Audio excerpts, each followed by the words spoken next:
El Congreso de la Mañana.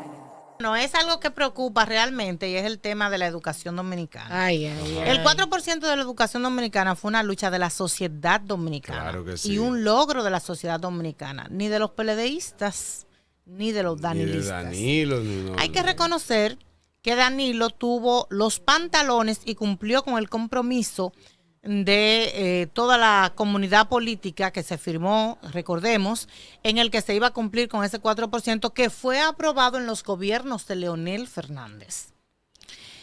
También hay que reconocer que pero que nunca lo cumplió. Que nunca lo cumplió Leonel y entonces lo asumió Danilo y siempre cumplió. Buscó la excusa de que no, que era por esto, que era por aquello. Y cumplió Danilo.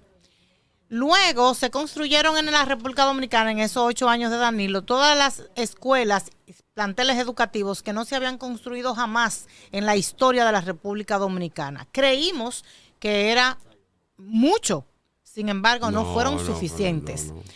Han pasado los 4 años de la gestión primera de Luis Abinader, en donde hubo una notable merma de construcción de centros educativos. Y entonces uno vuelve y se pregunta, ¿pero fue que se construyeron mucho y ya no se necesitan? ¿O cuál es la prioridad realmente y cuál es la disposición de ese 4%? ¿Hacia dónde va el 4%? Porque entonces vemos una cantidad extraordinaria de noticias, de informaciones que dan cuenta de cómo operan los centros educativos en todo el territorio nacional. Recurrentemente aparecen informaciones de que están dando clases debajo de una mata, de que están dando clases en un garage. Recientemente salió en el Listín Diario, en portada del Listín Diario, que están dando clases en una funeraria. Y en el día de hoy sale otra información que da cuenta de que en Santiago, en la escuela Ibelice Prats de Pérez, pero no en un monte o en un campo de Santiago, en el Ensanche Libertad. Eso es plena ciudad de Santiago de los Caballeros. Ahí primero le cortaron la luz al centro educativo. ¿Cómo? Debía 86,000 pesos, 81,600 pesos. Aunque luego fue repuesto la electricidad, pero en principio fue cortada.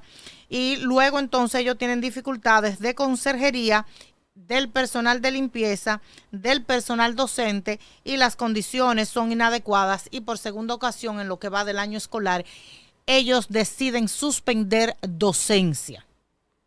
Eso, señores, es sencillamente inadmisible. Wow, pero eso no debe ser. Eso es una cosa que uno lo escucha y no la termina de entender, ni la entiende en términos gerenciales de quienes dirigen el centro educativo, ni la entiende por la estructura que existe en el Ministerio de Educación. Además del director del centro educativo, hay un director distrital, claro. Hay una directora regional que se supone canaliza todas esas situaciones.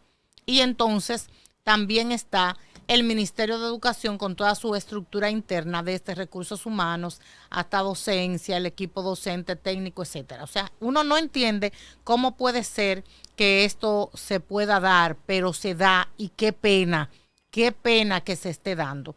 Cuando se designó al señor Ángel Hernández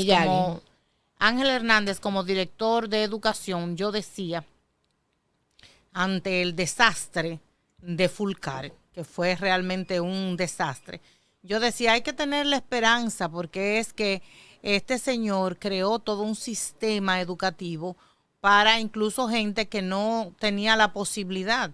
Y yo tenía mucha esperanza en él. No sé cuál ha sido la situación yo tenía esperanza con una persona que en el sector privado demostró ser exitoso con el negocio educativo que tiene. Entonces no realmente estoy desconcertada, no logro entenderlo, pero finalmente no ha encontrado camino ni solución y no salimos de un escándalo. No. Otra situación, esa es en términos gerenciales y administrativos. Ya en términos conceptuales y éticos, morales y de desenvolvimiento, entonces hay otro caso en educación que se escenificó en el centro Ana Antonia Grullón en Guayabal. Allí ellos hicieron un lanzamiento de promoción que no entiendo. Con las dificultades que tienen los centros públicos del país, se gasta tanto dinero en un lanzamiento como los colegios privados, que también gastan una cantidad exorbitante de dinero, pero eso es privado. Ahora, en los centros públicos en que los papás están reclamando que le den la leche a los muchachos y el pedazo de pan, y que están reclamando que se dé clase en condiciones más adecuadas, que es su derecho y es correcto.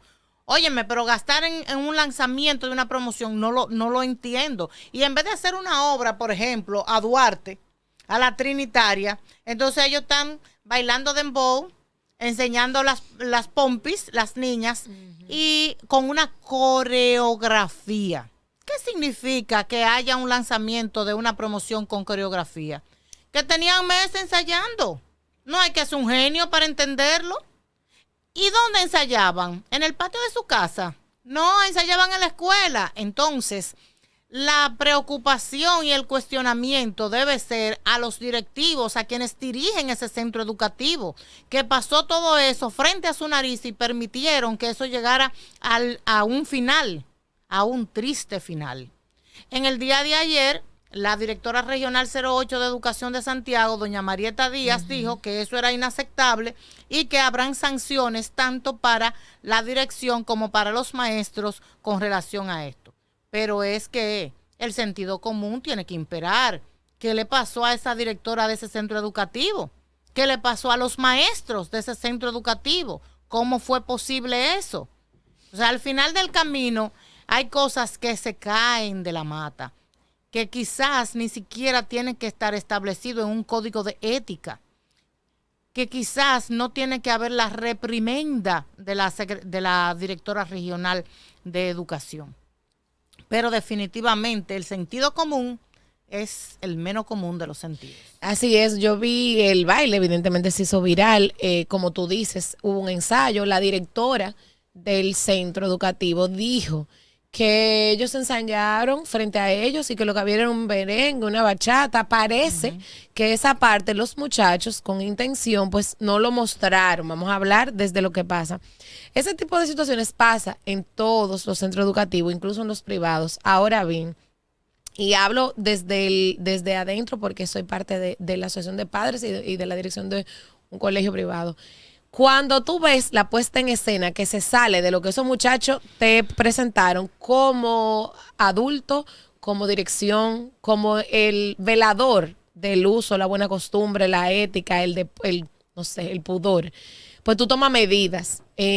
Nosotros nos pasó en el colegio una vez y nosotros pagamos la música de manera brusca y dejamos la promoción.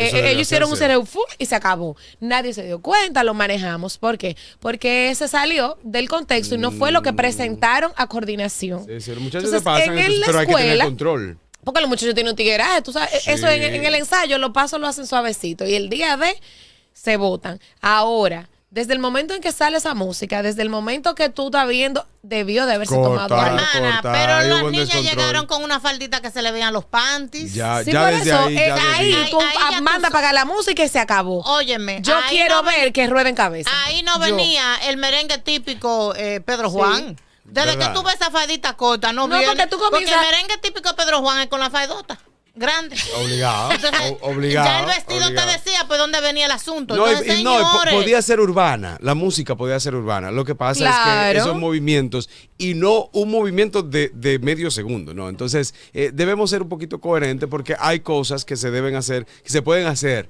pero en otros lugares. Y a los muchachos se les enseña, Javier, en el colegio, después que apagaron esa música y esa promoción se quedó por mitad con su inversión de coreografía, de vestuario, de luz y de demás, ninguna otra se ha atrevido. Mira, la verdad es que cuando hay dirección y cabeza en los centros educativos, la cosa funciona diferente. Por eso que el Ministerio de Educación es ñoño con los centros educativos dirigidos por religiosos, porque ahí sí no. Ahí sí nadie inventa, no señor. Vaya a Lipiza a poner reglas. Vaya al Politécnico Femenino, Nuestra Señora de las Mercedes.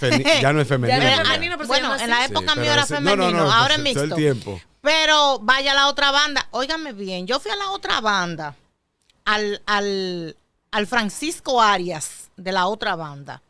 Y ahí hicieron una obra de teatro escenificando la Trinitaria. Y a mí se me erizaba la piel una y otra vez. Con una calidad extraordinaria. En un centro educativo en el corazón de una comunidad muy vulnerable de Santiago. Pero el centro educativo está dirigido por religiosos, por gente que les duele la educación dominicana. Y entonces, por eso los resultados son diferentes. Sí. El Politécnico Femenino compite con todos los centros privados de Santiago. ¿Por qué? Porque hay dolientes. El IPISA compite con todos los centros privados de Santiago. ¿Por qué? Porque hay dolientes. Y así una cantidad de centros educativos en Santiago públicos que operan con respeto, regla y norma, tanto o más que un privado. Entonces, lo que falta es dirección. Así que vamos a ponernos los pantalones y a apretarnos el cinturón. Y a darle apoyo a esa formación, porque de nosotros, mira, de nosotros depende que nuestros hijos respeten las reglas. Los muchachos a veces cuestionan, no. Mira la faldita, mira, ¿de que tú ves esa faldita? No, ya, por favor. Se pasó Stanley que puso ese video. Y como te digo, no fue un segundo. No te rías, medio segundo. Aquí te manda la risa atrás de cámara, señores, esto no es fácil. No, y hay un punto, como decía, es que ese no era el lugar. Estamos acostumbrados a ver ese tipo de bailes. Y hasta celebramos una bebé que baile. Eso, y mira cómo baila, esa es dominicana. En el lanzamiento de una promoción de un centro educativo, no, definitivamente no. Mira, te decía que a veces los muchachos cuestionan cuando tú le dices que se tienen que cortar el pelo, que no se pueden pintar las uñas de X color, y te dicen, ¿en qué influye eso con el aprendizaje? Y a veces los papás vamos cediendo y le dicen, es verdad, ese profesor sí fuñe, o ese profesor sí, por no decir otra cosa. Vamos a darle el apoyo nosotros a las instituciones, a los maestros, a esa figura que se capacitó para formar, porque nosotros con pequeños comentarios le vamos quitando autoridad y llegan entonces a esto. No, lamentablemente. El Congreso de la Mañana.